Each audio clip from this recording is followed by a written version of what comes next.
Good afternoon, everyone, and welcome to the Mershon Association Annual Meeting and Reunion. We'll start the program in just a minute.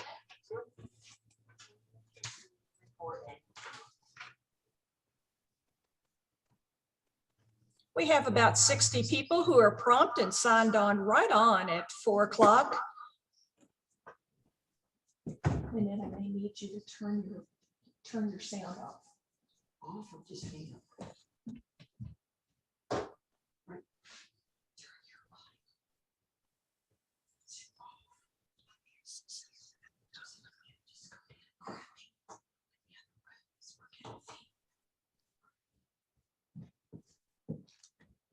Good afternoon and welcome, everyone. We're going to start the meeting in just a minute. If you'd like to use the chat feature to introduce yourself, you can list your name, the city where you live or state, and if you know the lineage of Henri I that you're from, please enter that. We have about 88 people on the call, but we have about 170 who registered, so we're going to wait just a second.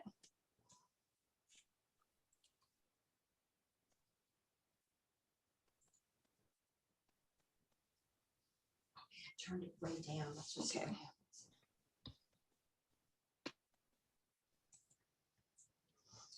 Well, it might be fun just to find out, has anyone on the call ever been to a Mershon Association annual meeting before?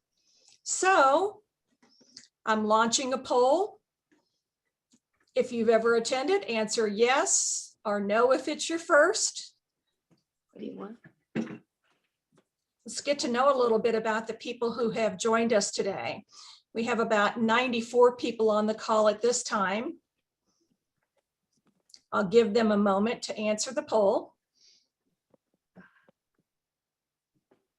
Okay, I'm going to go on and end the poll. And here are the results. About 66% of us on the call have been to a reunion before, but look at that. 34% have not been to a Mershon meeting before. So we got a lot of newcomers on the call. I'm noticing a lot of more people have joined us now. We have about 95 people. I want to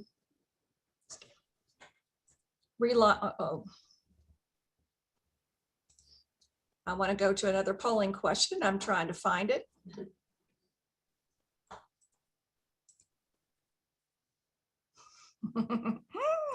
One moment while I try to find it.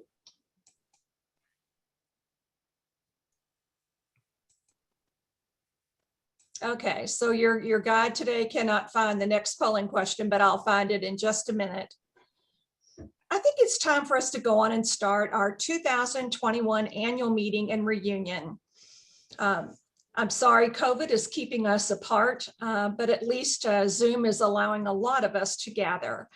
Since we cannot talk face-to-face, please use the chat button to ask a question of us, to make a comment, or to introduce yourself.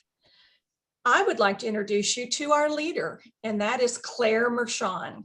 Clare is the president of the Mershon Association, and he will be kicking off our meeting.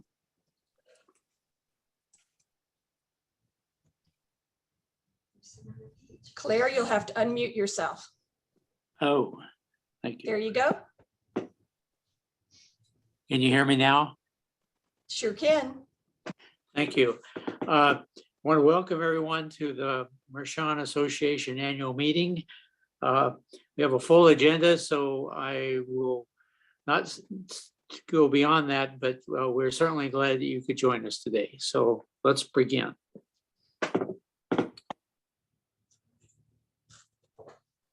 Well, the first item on the agenda, Claire, is our treasurer's report. And here with us is our treasurer, Joan Swearer. Joan, you'll have to unmute yourself to join us and turn on your video. Trying. Am I unmuted now?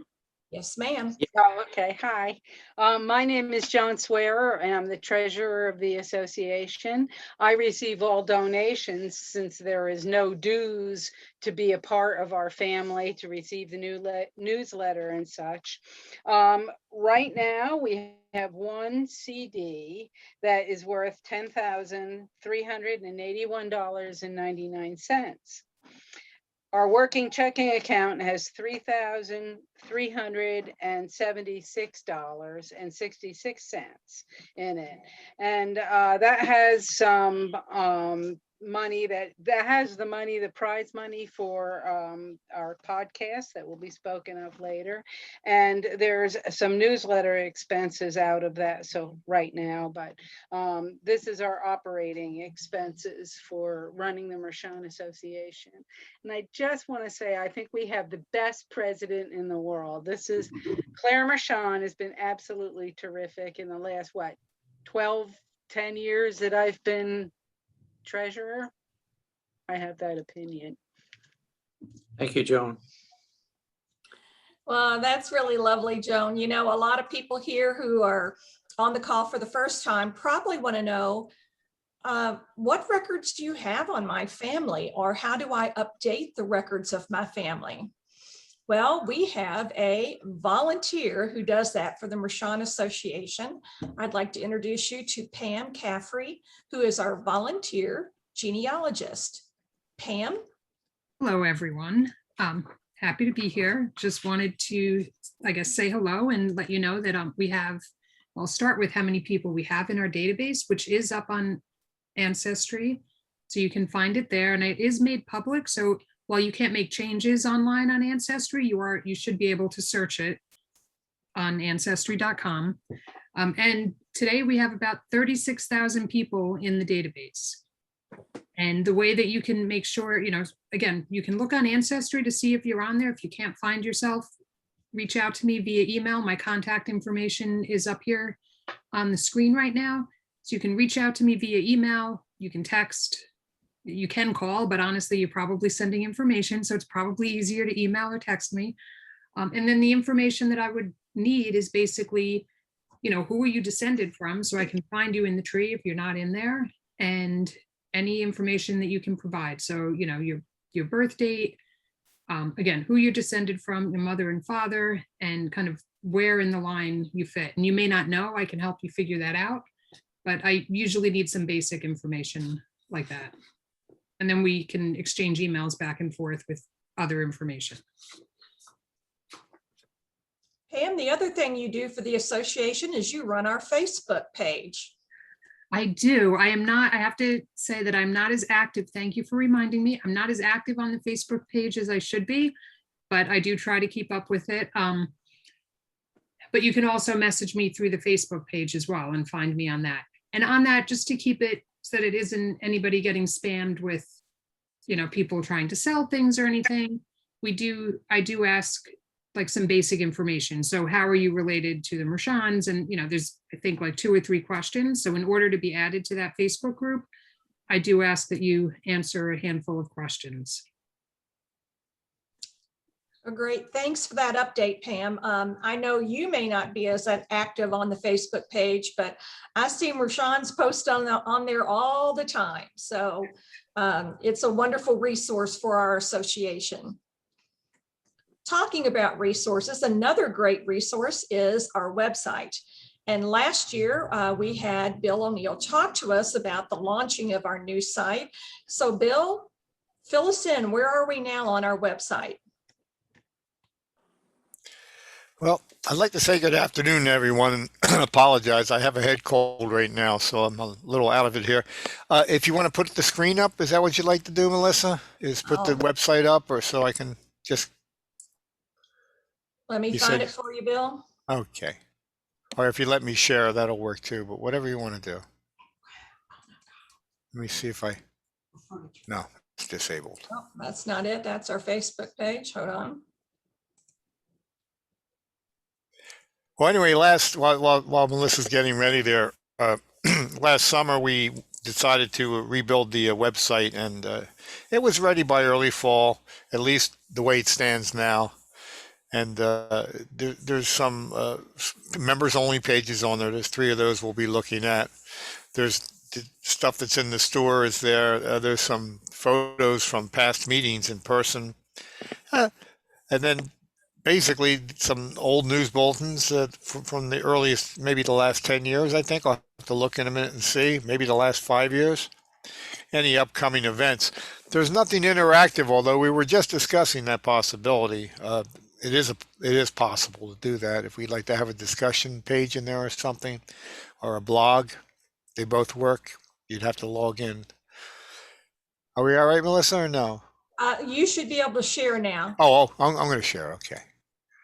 All right, here we go. Let me make sure I saved the right one. Screen 2. Share. Okay, there we go. Got it. All right.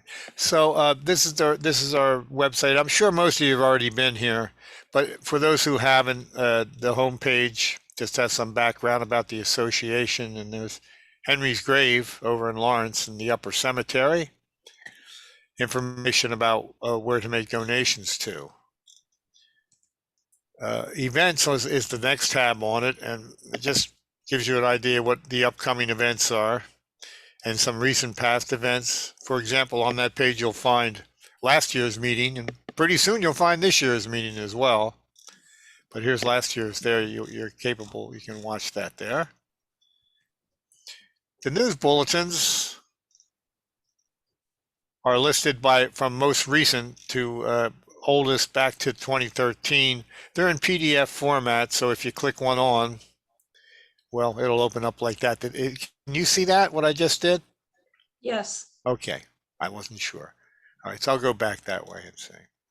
So there's our recent news bulletins. I won't get into that. And then there's these members only pages. And right now the password is simply Henri with no capital H. That'll probably change later. I'll leave that up to Claire. Periodically, it might change if they say so, and he'll let everyone know, or I'll let everyone know somehow. But there's a page with documents, and it's protected, as you can see. So what I'll do, just to give you a little demonstration here, once I unlock the one, the other pages will unlock as well. The other protected pages.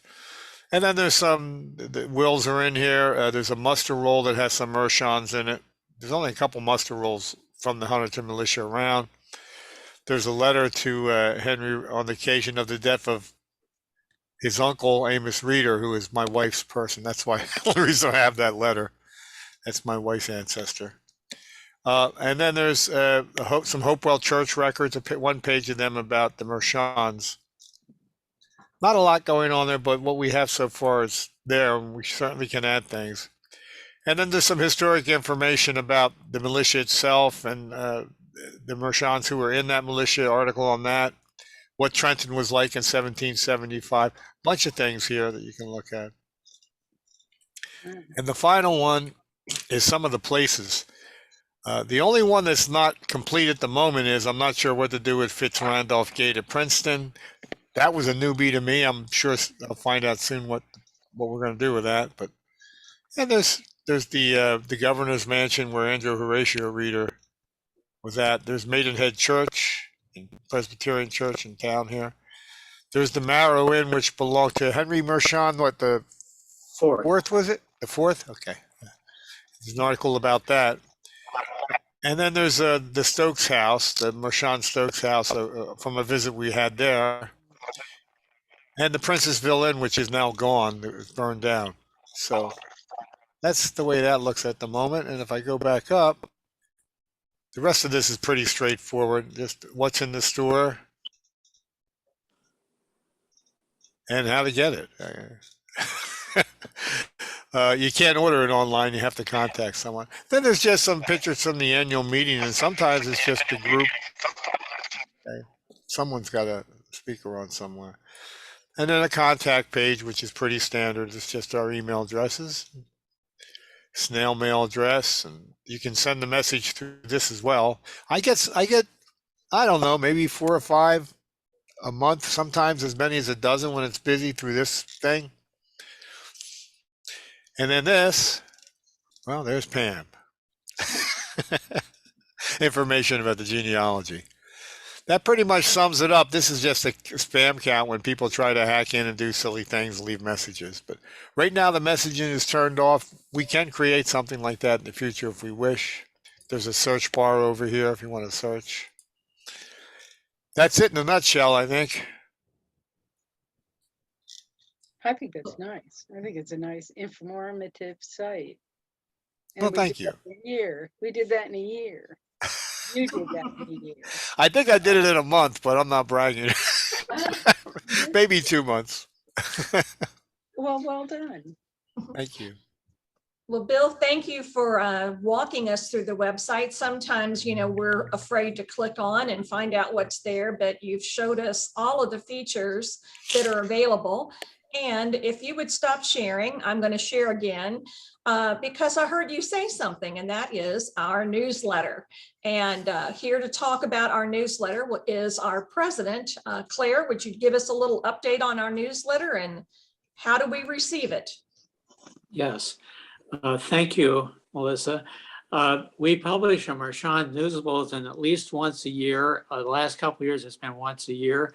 We would be publishing twice a year if we had more content coming in from the family.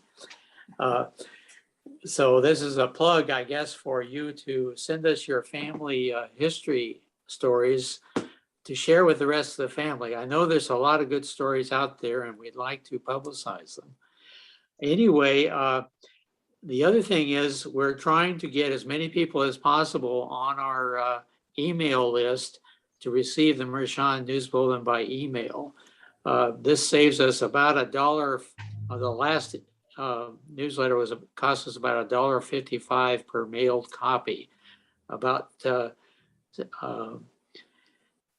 70 cents to print it, and about another 70 cents or so to mail it. And it would saves our association money the more we can email, and you'll get it quicker and you'll get it with color photos. So if you have, you can also access our emails as Bill O'Neill just described on the Mershon website. They're posted there as soon as they come out. So you can use that resource to look up back copies too.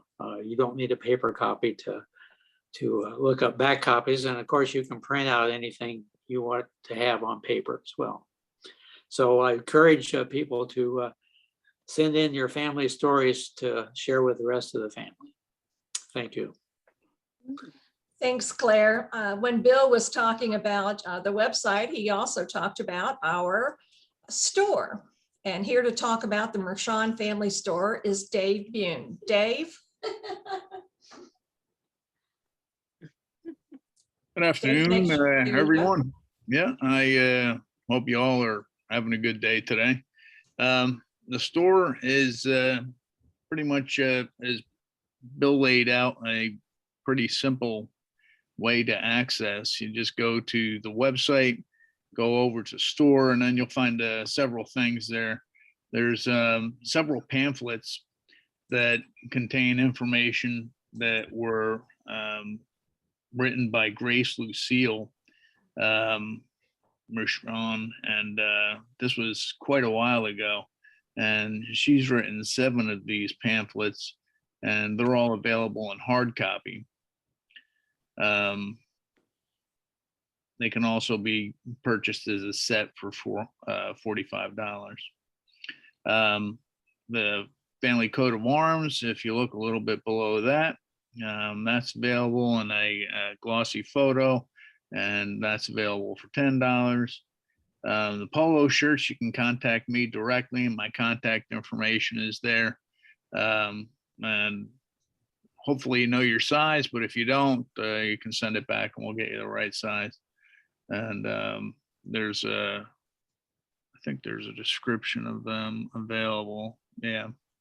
And then there's several other items available that you can take a look at, and you can contact whoever it is that you wish to acquire those items. So if you want something tangible to get your hands on, especially during this time of where we're not able to get in touch with each other, here's a good way to get your hands on something until we can all get back together. Well, thank you, Dave. I just want to say that the handsome models in the polo shirts happen to be the Louisville Mershon boys. Dave, you're also going to talk to us about an exciting contest for youth. Can you give us a little information on that? Sure. It's actually not about me. It's more about, and it's not about my dog either. It has to do with a blog that we're offering to young people. That means under the age of 18. And so for those of you that are wondering, it's a blog between, it has to be at least 5 minutes. And we want it to be no more than 15 minutes. And we want it to be about our Mershon history. And we want this blog to be related. You have to be able to connect it in some way to your family. And we want you to be able to provide documentation about historical context, somehow related to you personally, so that you're able to enter into this contest. And then we're going to be offering you a cash reward. So the cash rewards, I'm going to hand over to the benefactor, Joanne Swear, and I'm going to ask her to enlighten us on the cash rewards for our young people, because Joan has been kind enough to provide the grant to be able to allow us to have these cash rewards for our young people. What we were doing was we're putting together this contest, and I'm hoping to get quite a few entries. There's a lot of good stories, present, past, well, maybe future, I don't know, about the Mershons, but if there's some way you could tell the story, substantiate the truth of it, then you can send it in to us. My address did not appear here for the donations or the books or the coat of arms. Those are all to come to me, and my address is 60 Maple Avenue in Rahway, New Jersey. If there's a way we can get that up, before this is out, then or the newsletter will certainly have it, and that's accessible on the website. Joan, Yes. it's on the store page. It has your address Oh, okay, good. I didn't. right at the very top under the picture of the books. Very good. Okay, then it's available so that people can take this. I'd like to hear some great stories. You can do it as a narration. You could do it as an interview. It could be done as a skit with other people. It could be done in so many ways. I want to see imagination and hear wonderful stories about our family. Just one thing, that there could be some way to substantiate it. There's a lot of records in libraries, books, churches. There's a million ways to, if you have any kind of article or certification, documentation from the armed services, something that will show that the story is based in truth. I would like to, that would be the most important part of the story. But if you're interested in doing the technology to tell a story about our family, I hope to make them available on the website, and I'm excited to give the winner $500 and 2 runners up $250 each. I think that's the way it's presented Right. in the catalog. Okay, great. So the newsletter has the information that you can read over, and I am very excited, Claire, and we'll all be looking at it. Dave, we're going to make a determination from all entries and pay out after September 10th. I think that was the date. September. Well, Henri died on the 20th. I don't know whether that was significant, but it was the 20th. It was September is the due date for the entries. Well, thank you, Joan and Dave. That sounds exciting, and I think it will make a lot of our young Mershons interested in our history. Because that's why we're all on this call. We're all on this call because we care about the history. And our program today is to learn a little bit more about that. And we're going to learn about how in the world did Henri Mershon get to the United States? And when did this association start? And how long has it been going on? And our president, Clare Mershon, is going to lead us through this discussion. Now, we're not in person. We can't raise our hand and talk directly to Clare.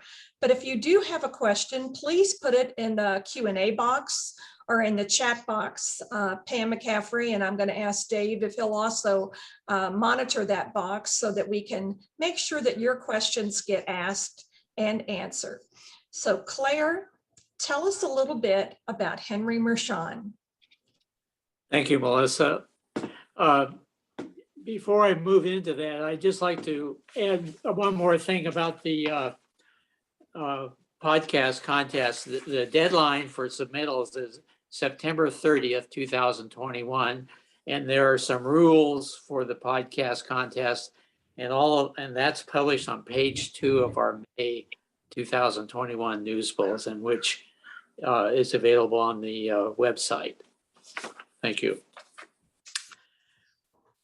It's my privilege to talk about our common ancestors, Henri Mershon, the first, and Henri Mershon, the second. Before we move into what we know about them, I'd like to give credit to a couple of sources that most of this is based on. One is the book My Folks by Grace Lucille Olmsted Mershon, published in 1946. This book was written by Lucille Mershon for Dr. Oliver Francis Mershon, who at that time was an ophthalmologist in Philadelphia.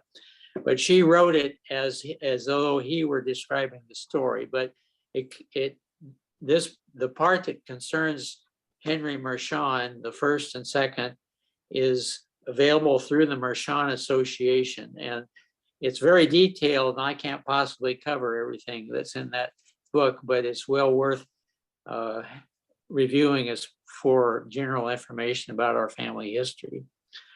The other two things, Harrison and Linda Hunt did research on Newtown, New York, which was on Long Island, where Henri Mershon II spent the late 1600s after his arrival in America.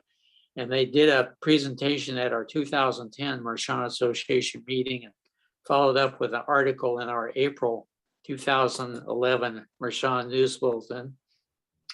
And then Noel Barton of Farmington, Utah, who was a professional genealogist and also a Mershon descendant through Nathaniel Fitzrandolph and Rebecca Mershon, did a biography of Daniel Mershon, who had the same last name as our name, and also lived in Newtown, New York. And he was also a weaver, and he may be a relative, but we've never been able to establish that for sure. He lived from about 1650 to 1693. So anyway, those are the sources that I've used to try to put together this information. Our family tradition is that the Mershon family lived in the area of Caen in Normandy, France. And when they lived in France, the last name was spelled M-A-R-C-H-A-N-D. And that name literally translates in English to merchant. So they were Huguenots, which was the term used for French Protestants. And at the time in the late 1600s, there was a lot of religious conflict between the Catholic Church, which was supported by the King of France, Louis XIV, and the French Protestants. And it led to many of the Huguenots leaving France. Our tradition is that Our ancestor Henri Mershon, who we call Henry the First, brought his 13-year-old son, Henri, also named Henry, to America in 1685.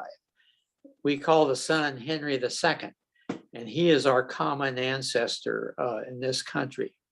They came to America in 1685 to see if it would be a good place to move to from France. They must have decided that it was a good place to move the family, because Henry I left his young son with friends in New York and returned to France with the intention of returning with the rest of the family. Unfortunately, he was never heard from again. He may have been lost at sea. We just don't know what happened. But Henry II was left with friends in the New York area. We know that at some point, Henry II lived in Newtown, New York. You may not, this is a map of the New York area. In the center, on the screen right now, in the center of the map is Manhattan Island, labeled New York. And at the southern tip of Manhattan Island is the city of New York. And then off to the right, in the lower right-hand part of the map, is the western end of Long Island, separated from Manhattan Island by the East River. And the pink arrow points to where Newtown, New York was. You may never have heard of Newtown because now it's called Elmhurst in the city of New York in Queens County. Anyway, it was settled by English colonists in 1652, and Henry and his family appears in a 1698 census of Newtown as a family of three, which presumably would be Henry II with wife and his oldest son, Henry III. Off to the left is New Jersey, and Staten Island is in the lower left-hand corner of the map. Thank you. About 1700, Henry, as well as other residents of the Newtown area, moved to Western New Jersey. That area opened up for settlement in the 1690s. This is a map now on the screen of the area around Trenton and Princeton. And the pink arrow points to the word Mashan, which was where Henry settled in about 1700. And it was just inside the border of what they called West Jersey at the time. In the far left of the map is the word Pennsylvania printed vertically, and Trenton is just across the Delaware River from Pennsylvania. So this community that Henry settled in at the time was called Maidenhead. Now it's known as Lawrenceville since the early 1800s. But Henry was listed as a landowner in some documents in 1703. Initially, he purchased 210 acres of property there. I might mention he actually didn't own any property in Newtown, and part of the reason he moved to West Jersey was that property could be purchased rather cheaply in the newly opened territory of West Jersey. By 1710, Henry was one of 36 persons who were listed as recipients of a deed in 1710 for construction of a church meeting house at Maidenhead. That church is now known as the Presbyterian Church of Lawrenceville in Maidenhead. In 1708, he had purchased an additional 323 acres in Maidenhead, apparently to settle his sons on, when they reached their maturity. Also in 1708, he was appointed as a constable for Maidenhead. In 1719, he was appointed as an overseer of the poor. In 1720, he was one of the overseers of the highway. In 1733, he was naturalized as a British citizen, being a British colony, New Jersey being a British colony. In July 1738, Henry was apparently not in good health because he prepared his last will and testament. A transcribed copy of that will is in our Mershon website, available for people who have the password to review.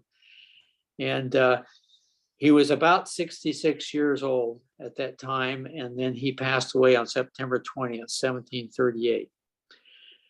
Henry was buried in the Lawrenceville Upper Cemetery, and his grave is there now for anyone to visit. The Mershon Association was established by a group of Mershons in the New Jersey area in 1923. And they had two goals at the time. One was to document our family history, and the other was to place a more permanent grave marker for Henry II in the Lawrenceville Cemetery. And the picture you're looking at now is taken on September 19th, 1925, when they dedicated that new grave marker. And the stone in the middle with the plaque on it is the grave marker that's there now. And next slide. Could you move to the next? There we go. Here is a picture of what the grave marker looks like as of July 4th, 2021. This picture was taken by Jeff Mershon just earlier this month. And the brass plaque in the center, if we move to the next slide. There it is. It says, "Here lieth the body of Henri Mershon." I can't quite read it on my screen here, but he passed away on 20 September 1738. And this plaque is the same size, shape, and the lettering is the same. And the fine print at the bottom essentially says that this was placed by the Mershon Association to duplicate the original stone. Interestingly enough, as Dave Bune described in our last meeting, because we had to reset the stone last year, we were able to recover the original stone in two pieces that had been placed face down in the grave before the boulder was placed. And we now, Dave is now holding that for us. So we have the original stone and hope to have it at a future meeting when we're able to meet again in person.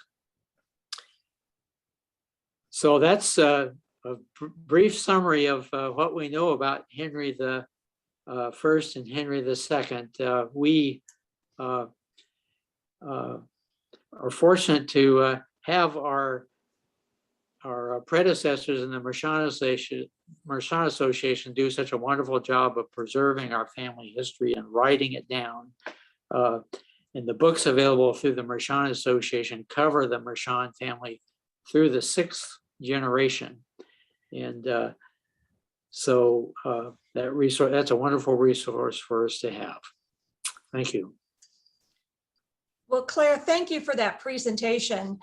It's incredible that Henry II had 10 children. I already forgot the number of records that Pam told us that are in our Mershon Association, but it's astounding the legacy, not only that he lived and the great works that he did while he was alive in New Jersey, but the legacy that he left through all of us. I'm going to ask people if they have questions of Claire to put it in the chat box. Pam or Dave, do we have any questions at this time?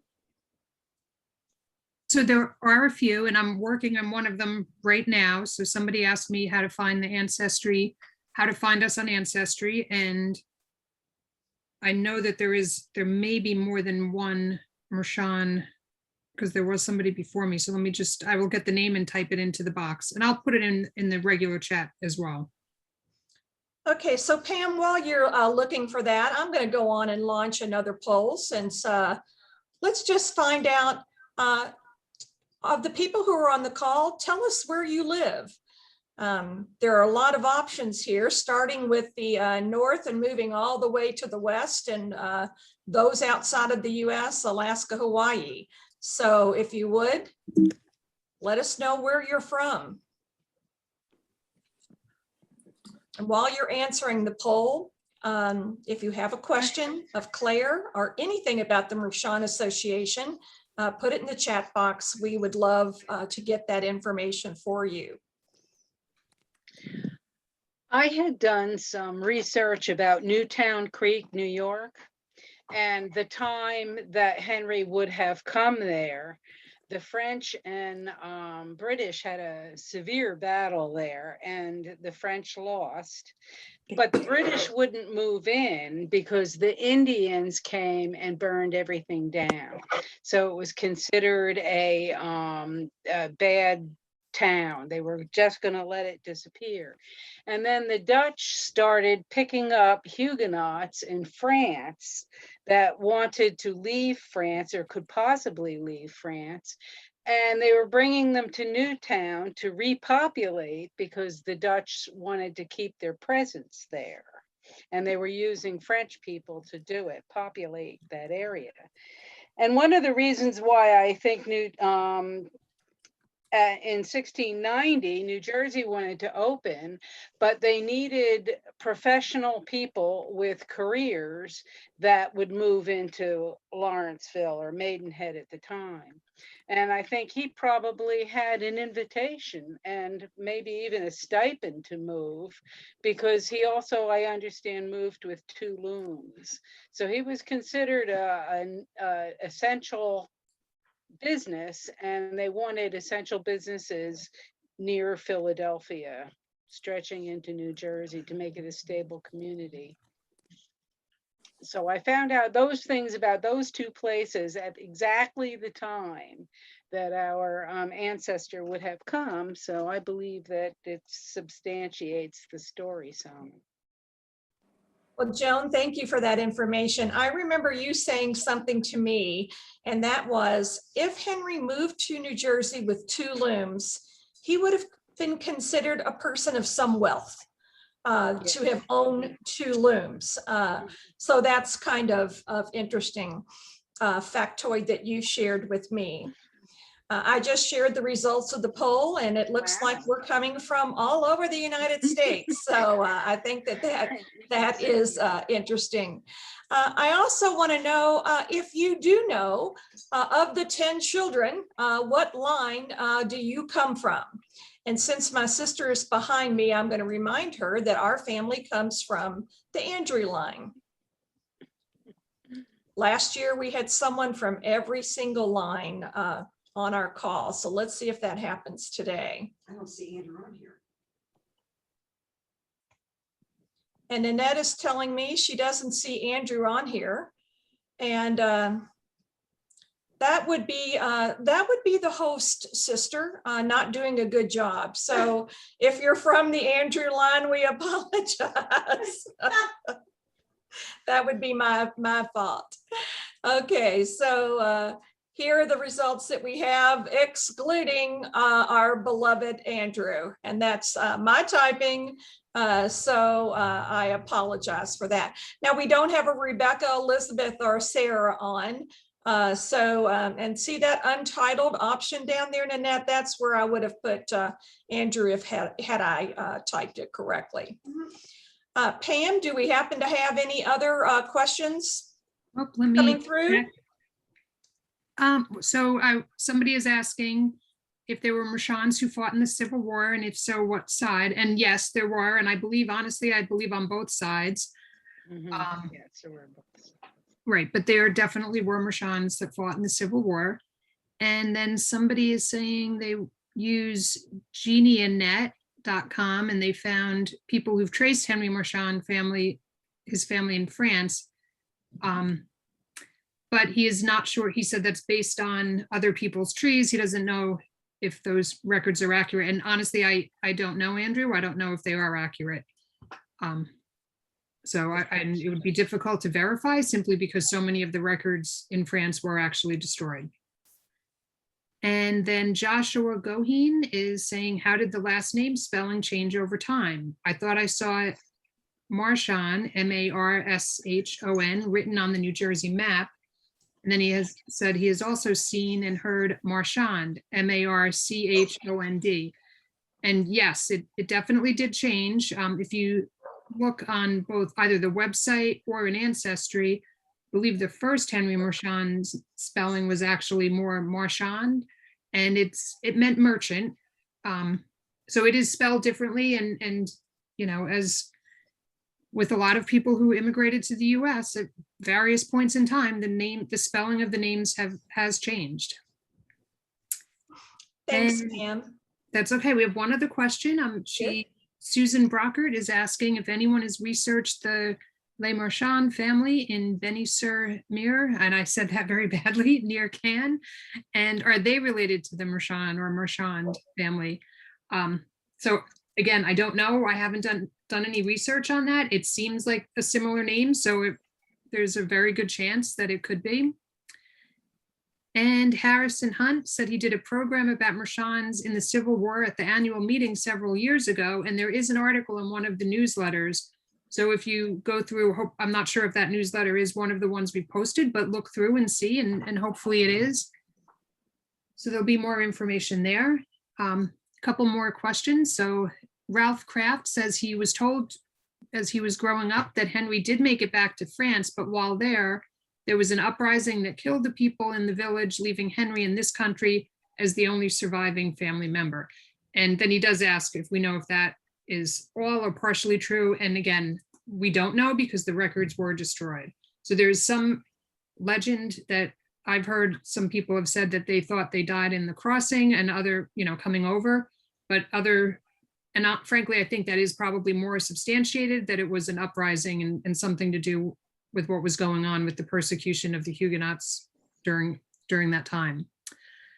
Matthew Forrester asks if there are any direct male descendants from Henri, like all males, and have they put their DNA into Family Tree DNA or other sites? And he said that would be the best way to find French relatives. And I don't know the answer to that. It's a very good point, but I don't know the answer. And then Chris Curfey would like to know if that we can run the poll again with all 10 descendants listed. Henri III was not seen. Someone else is asking if we know for sure that they were lost at sea, and again, no, not sure. And the last question that I see here is, oh no, I answered that already on the Les Mershon family in Beny-sur. So I think we've answered all of those questions. Okay, Pam, thanks for that information. I'm going to ask 2 more questions, and then while I'm doing that, I'm going to see if I can correct the poll on the descendants and repost it. But I wanted to mention something. Last year when COVID forced us to meet virtually, I introduced myself as Melissa Mershon from Louisville, Kentucky, and the Andrew line. And lo and behold, I immediately got an email from someone named Frank Hayes. And he said, would you know an Ollie Mershon in Louisville, Kentucky? And I said, well, I sure do. That's my father. And we started talking, and I told him that our parents were cousins. And he actually had a photo of my father at the age of 10 that I had never seen. And when he showed it to me, it actually came from his sister. Thank you, sister. My jaw dropped, and I cut and pasted it, and I sent it to my family, and I said, who is this? And my sister's son said, I don't know, but it's freaking me out because it looked exactly like him. The gene pool is an incredible thing. And I think the connections that we make through the Mershon Association and meetings like this, even if they're virtual, surely do enrich our lives. So I think Frank's on the call. So thanks, Frank. I'm going to launch a poll just saying, do you think that you would come to a Mershon Association meeting again in the future? Would you come by Zoom? Would you come in person? Would you come as a hybrid? Is this something that doesn't interest you? Just let us know. A lot of people responding. We still have about 100 people on the call. I'm going to close the poll in a minute. People are still answering. I'm going to go on and close the poll. And it looks like it looks like a hybrid is the answer.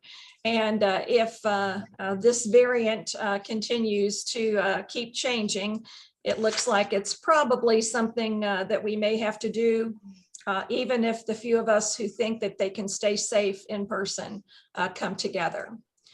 One more question that I want to ask, and that is, I heard people talk about some of the things like, were the Mershons active in the Civil War?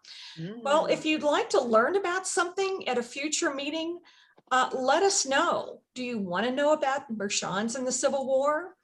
Would you like to know some background about Mershons and Princeton University? I don't know if you heard Bill talk about that they're trying to put up some information about the Randolph Gate at Princeton University. We also heard Joan talk about, oh, excuse me, it wasn't on this call. Joan talk about the Mershon Auditorium at Ohio State University. Famous Mershons. We also saw a photo of Andrew's Tavern, and then I found out that Henri had a tavern also. I did not know that. So there's a lot of Mershon lore and history that we could learn. So let's see what people want to learn about. Well, it looks like they're interested in all of it. It looks like they are interested in all of it. So we'll have to let the Mershon Board of Directors make that decision about what we're going to share next. It could come out in your newsletter. It could be a future Zoom meeting. Now I'm going to go on and ask Claire if he'll get back on and talk for a minute, Claire. I'm going to ask you just to talk about newsletter, any other information, and I'm going to see if I can try to fix this poll so that we can try it again. Thank you, Melissa. We hope to be able to meet in person in New Jersey this time next year, probably towards the end of July, depending on COVID, of course. Ordinarily at an annual meeting, we would have election of officers. It didn't seem practical to have an election in a Zoom meeting. And so I have asked all of our officers and members of the Mershon Executive Board if they would be willing to extend their terms of service for an additional year into 2022. And I'm happy to report that they have all agreed to do that. So thank you to our executive board members and officers. It has been suggested that we record future meetings, in-person meetings, possibly even live stream them, for instance, on Zoom, for the benefit of our family members who can't come to our live meetings. There are some technical issues to be resolved in doing that, not to mention the equipment that would be required to do that. If anyone listening knows how to do that and has the equipment, I would certainly like to talk to them. This meeting is being recorded to be posted on our website, as was last year's meeting. And we could certainly do that, but anyway, there's some things that would need to be worked out, but it's potentially possible. So anyway, if you are an expert in that field, we would love to have your assistance on that. I want to thank our host, Melissa Mershon in Louisville, for making it possible to have this meeting. She's the expert and has generously volunteered her time and talents to our association. So thank you, Melissa. Claire, we're going to try the descendant poll one more time. Hopefully this time your host typed them in correctly. So for the person who wanted to participate but didn't find their family, let's try this one more time. we are. Looks like we still don't have a Rebecca, Elizabeth, or a Sarah on the call. We'll have to work on getting them to the next reunion. One of the girls I know had no descendants, I believe.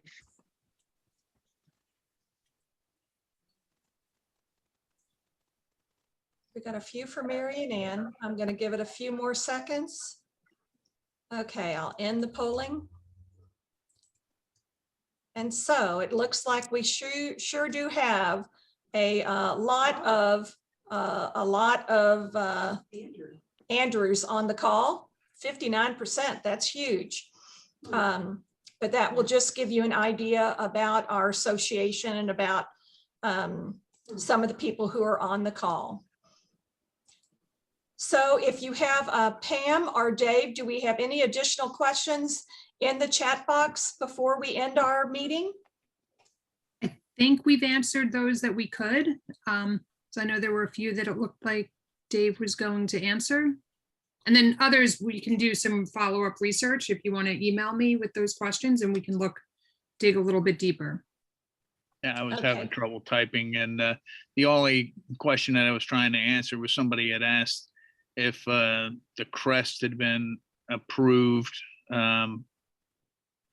prior to the 18th century, I believe it was, and coming over, and I didn't know the answer to that question. So I was going to see if somebody else knew it. Claire or Joan, do you know? I don't know what he means by approved. I'm not sure what is meant by approved. Does he mean by heraldry? Approved as a herald? Yeah, I can't scroll to the question right now, but So the question says, is the coat of arms approved by the colonial dames 17th century? there you go. Thanks. That's it. Uh, And I don't know the answer to it, but I can read the question. I Not don't that know the I know answer to- about. Not that I know about. No, it's not. I don't know. Well, you know, I've heard a lot of your Mershon Association leadership on this call say, I don't know, we'll get back to you. As a reminder, we're all volunteers and we're all lovers of history and research. So if your question did not get answered, we're going to do our best to research that information and get it back to you. As Claire said, we hope that we're going to be able to gather in person in 2022. The Mershon Association usually meets in July. If not, it will be virtual, all virtual, or it could be a hybrid. Claire, do you have any closing remarks before we say goodbye to everybody? I just want to thank everybody that participated, and particularly the presenters who generously offered to participate. Thank you. Well, thank you, everyone. Hope to see you at a Mershon Association meeting in the future. Bye, everyone. I hope to. Bye. Thank you all for joining. Bye-bye. Everybody have a good evening. Bye-bye.